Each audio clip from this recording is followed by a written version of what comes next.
team, and that maybe we're committed to we are going to re-sign Westbrook after next season, whether we re-sign you or not, and maybe Durant wants to get away from Westbrook. That is possible. That's the only type of scenario that plays a factor into this, though, because KD is from that area, has lived his whole life in that Texas, Oklahoma area. He is very loyal to a fault, even sometimes, just as a person. In his heart, he is as kind and thoughtful and unselfish as a millionaire, multimillionaire pro athlete gets nowadays. And so you should not expect him to go anywhere. You should expect him to re-sign with OKC. But if he were to go somewhere else, you should expect it to be somewhere where he is clearly going to be the man and be running that team and compete, leading it towards a championship. He does not want to go be the number 2 guy on a team, the number 3 guy on a team, the number 4 guy on a team. I mean, seriously, that is not happening. But you're going to hear a lot of people talking about that. I think it's much more likely that Dwight Howard, who just opted out of his $23 million option for this next year in Houston to hit the free agent market, I think he's absolutely insane. I think he should have took that $23 million for next year, and then the following year hit the free agent market when all the team's money to spend on free agents goes up, by the way, because they're going to have all this new money from new TV contracts and stuff like that. So Dwight, really, I have no idea what he's doing, but he would be, he fits an area of need. If the Golden State Warriors are going to add someone to their starting lineup, it would have to be at center or at small forward. Even though at small forward they have Harrison Barnes and Andre Iguodala. Iguodala's getting up there, and Barnes seems to be kind of hitting a plateau in his career where he's not. He maybe has peaked, and I think if that is the case, where he's at right now is a little less than what they were hoping for or expected from him. But it would be the type of place that has so much structure and all kinds of help where Dwight could really go in and try to just, fit in, have fun, and win games and be a role player, on a championship team. I could see that. Like I said, he won't be getting that $23 million, though, I don't think, from anybody. But especially if he goes to the Warriors. But that's the thing. I don't see what the Warriors need to keep this nucleus of Curry, Thompson, and Green together.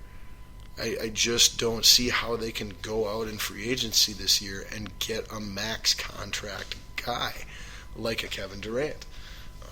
So don't buy that. To me, that's the Warriors doing a really good job of making sure that whoever gets Kevin Durant, whether it be a new team or whether he re-signs with Oklahoma City, making sure that the price has been driven up to the maximum amount so that that team is not able to put the other complementary pieces around him to where they actually are a threat to the Warriors as a team.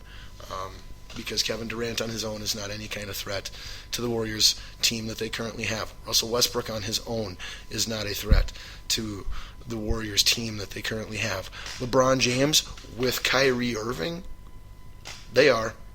Apparently, obviously. So, but anyway, congratulations to the Cleveland Cavaliers and their fans who have been waiting over 50 years to celebrate a sports championship of any kind in their city. Way to go, Cleveland! Cleveland rocks. LeBron James, your MVP of the finals, proving me right that he is the most valuable player in all of basketball, regardless of which awards the voters are smart enough to give him or not. And Kyrie Irving has arrived. Steph Curry is a disappearing act. Everyone thinks his skills are magic. Well, they are come finals time because he disappears. And Luke Walton, assistant coach for the Warriors, is off to bigger and better things. He is going to rebuild the Lakers franchise as their head coach. And I am telling you right now that the Lakers will flirt, mathematically at least, within the realm of possibility with the A spot in the playoffs this next season. They will not get it, but within the next 2 to maximum of 3 years, Luke Walton will be coaching the Lakers in the NBA playoffs. Write it in stone right now. Put Scotty Ball's initials on it. I promise. All right. Now, moving from our left ball that was on fire from the NBA Finals to our right ball that's on fire about the NBA Draft. Yes, it is time for my expert analysis of this upcoming NBA Draft. What my and possibly your Minnesota Timberwolves should do, what I think they will do, what I hope they don't do, and then our mock for as much of the first round as we can get through with, caring really about any of these teams or picks or players or anything like that. Because let's face it, it is the NBA Draft. And to start us off here, just so that we all have the same understanding, this is one of the most consensus takes on a draft class that I've seen in a long time, in the sense that there are 2 elite talents at the top who are going 1 and 2. After that, there are 6 other players, maybe 5 to 7, 5 to 8, excuse me, who are very, very solid, good rookie draft picks that could become great players, could help you out right now. But then after about the first 8 overall players, definitely once we get past the 10th player selected in the draft, it is really just a crapshoot of mediocrity and everybody else. Okay, the teams picking in the top 8 of this draft, maybe the top 10 if some people in front of them make a wrong decision, or if they make a right decision, on one of the others.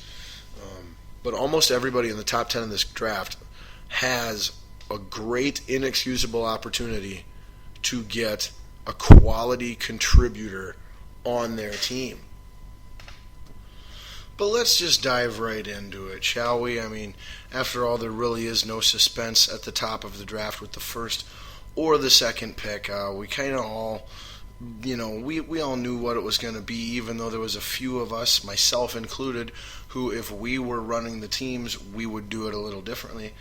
But the consensus number 1 pick throughout the whole college year has been Ben Simmons, power forward, small forward, point guard, from LSU.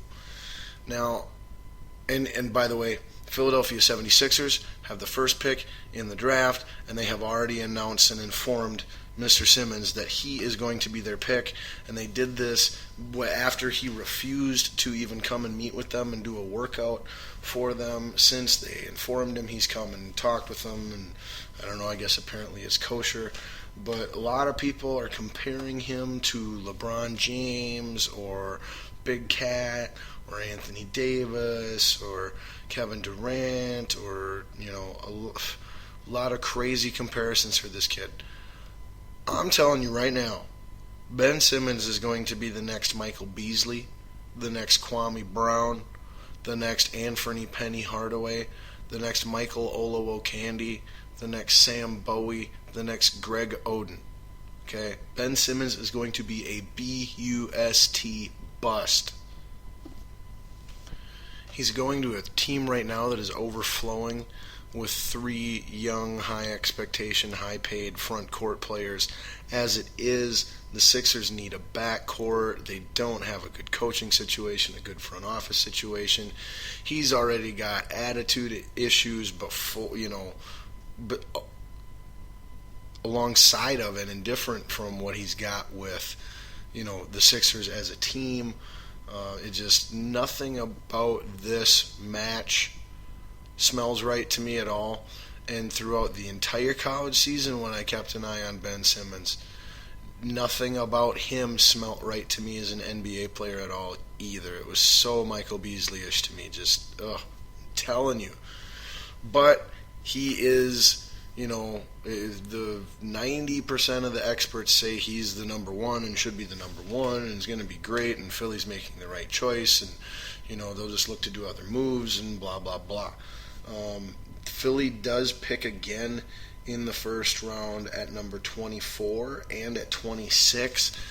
I personally, if I were them, I would package those two together to move up to 20 or 18 or something like that, and get a player that we've got identified as someone we really want and we're pretty sure is going to be able to help, as opposed to just going, well, we've got a lot of needs, so let's keep these 2 picks, and that way we have 2 chances of having 2 players. You got better odds of one working out than with just 1 player. That's not necessarily true. That's actually a really false, stupid way to look at it. It all depends on the players that are involved. So if you have 3 players that are all taken in the second round, and you compared to another team who only has 1 player, but it was the first player picked in the whole draft, just because you got 3 guys to 1 doesn't mean you've got a better chance of having a player work out. No, the team that had the first choice, the top pick of all the candidates, has the best chance of it working out. The higher up you're picking, the better chance you have of it working out. And the Sixers need multiple new additions to work out. So that is why, and they're picking they got a couple in the second round too, so that is why I would personally package them up, but I think they're going to stay put and hope for the whole, multiple lines in the lake gives you a better chance to catch a fish type of thing. Then picking 2, it will without a doubt be Brandon Ingram, small forward from Duke. He is 7 feet tall, just a hair under 200 pounds though. Some people have him listed at 6'9". It's a lot of these measurements on these kids vary drastically depending on where you're looking at. But anyway, really got really good length, great skill, great talent. He's been well coached. His character is checks out 100%. And I personally feel that not only is his game, he's been compared to Kevin Durant. Is the name you hear compared to him all the time. Kevin Durant, Kevin Durant, Kevin Durant. I see it, and I'm not saying that he is Kevin Durant, but I see how he is like Kevin Durant, and I see how a Kevin Durant can work in the NBA at small forward, and just everything checks out with Ingram outside of just the frame, the weight. Can his body handle the physicality of the NBA? And then, how long does it take him to get mentally up to speed? But kid went to Duke, was coached by Mike Krzyzewski. I'm pretty sure he'll catch on to it. It's just basketball. I do feel like Ingram is both a good fit or the right fit with the Lakers and with the Philadelphia Sixers based off of their current rosters. But that being said, I think Simmons is a little better fit for the Los Angeles franchise. He is a box office name that can draw during this rebuilding period that, and you complement him as a big with D'Angelo Russell as a small, and I mean, that could be a really dangerous, foundation there to build off of. Whereas, I don't know, with Russell and Ingram, it's like you've still got that front court question, and you still don't know how much of a point guard Russell is. So, I mean, honestly, if I was the GMs, if I was Philly, I would be looking desperately to sell the Lakers on Simmons and to trade so that the Sixers would move to 2, get Ingram there, and then still get a veteran player or money or another draft pick or something in addition, a future draft pick, whatever, more pieces to build with. That's what I would do if I were them. If I was the Lakers, boy, I would desperately be trying to trade D'Angelo Russell to one of the teams at either 3 or 4 or 5. And then I would stay put at 2, take Simmons or Ingram, who's ever there. I would not trade up with Philly. And then at 3, 4, or 5, whoever I made the trade with, I would take point guard Chris Dunn, because he is consensusly the most ready to play right now, rookie in this entire draft. He is a point guard with little to no weaknesses in his game, whether it be skill, athleticism, size, durability, intelligence.